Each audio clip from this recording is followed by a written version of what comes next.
की जिम्मेदारी है कि बजट और उससे जुड़ी वेलफेयर स्कीम्स के जरिए इन आर्टिकल्स को हकीकत में लाया जाए। इसलिए यूनियन बजट सिर्फ एक आंकड़ों की किताब नहीं, बल्कि सरकार की प्राथमिकता और वेलफेयर स्टेट के संविधान से जुड़ी वफादारी का आईना है। सरकार की जिम्मेदारी है कि इकोनॉमिक पॉलिसीज, जिनमें बजट भी शामिल है, ऐसी बनाए जाए जो गैर बराबरी को कम कर सके और सबसे ज्यादा गरीब वर्ग को सहारा दे। बजट वो लाइफलाइन है जिससे शिक्षा, स्वास्थ्य, पेयजल, social security, SC, ST, minority, गरीबों की भलाई के लिए स्कीमें चलाई जाती है। मगर ये बजट को देखकर महसूस होता है कि ये भविष्य के निर्माण से ज्यादा हेडलाइन बटोरने का एक दस्तावेज है। इससे सबसे ज्यादा प्रभावित होने वाली वही लोग पीछे छूट रहे हैं जिन्हें सरकार के सहारे की सबसे ज्यादा जरूरत थी। वो किसान जो बढ़ती लागत से परेशान हैं, वो नौजवान जो बेरोजगारी का सामना कर रहे हैं, और वो औरतें जो निजामती रुकावटों से जूझ रही हैं, और वो गरीब जो महंगाई के बोझ के तले दबे हुए हैं। This government is proudly marketing the income tax exemption of 12 lakhs. But the question is, how many Indians even earn that much to benefit from it? Only 2.2% of Indian population pays direct taxes, whereas no relief has been given in regards to indirect taxes, the burden of which falls on everyone, especially the poor and weaker section of the society.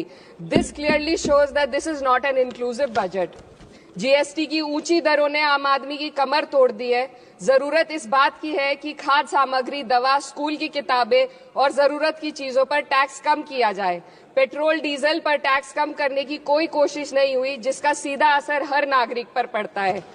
Article 41 कहता है कि सरकार को ये कोशिश करनी चाहिए कि वो अपनी इकोनॉमिक हालात और रिसोर्सेज के हिसाब से लोगों को रोजगार दे।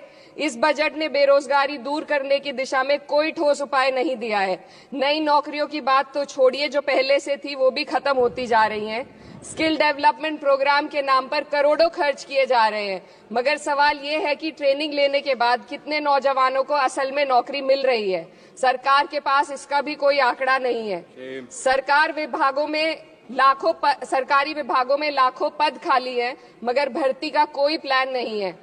आर्टिकल 45, जिसके द्वारा सरकार की जिम्मेदारी है कि हर बच्चे को 6 साल की उम्र तक फ्री और जरूरी तालीम मिले ताकि उनका बुनियादी तालीमी डेवलपमेंट सही से हो सके, जिसको संसद ने शिक्षा का अधिकार अधिनियम बनाकर और भी मजबूती दी थी, परंतु इसकी जमीनी हालत क्या है वो किसी से छुपी नहीं है।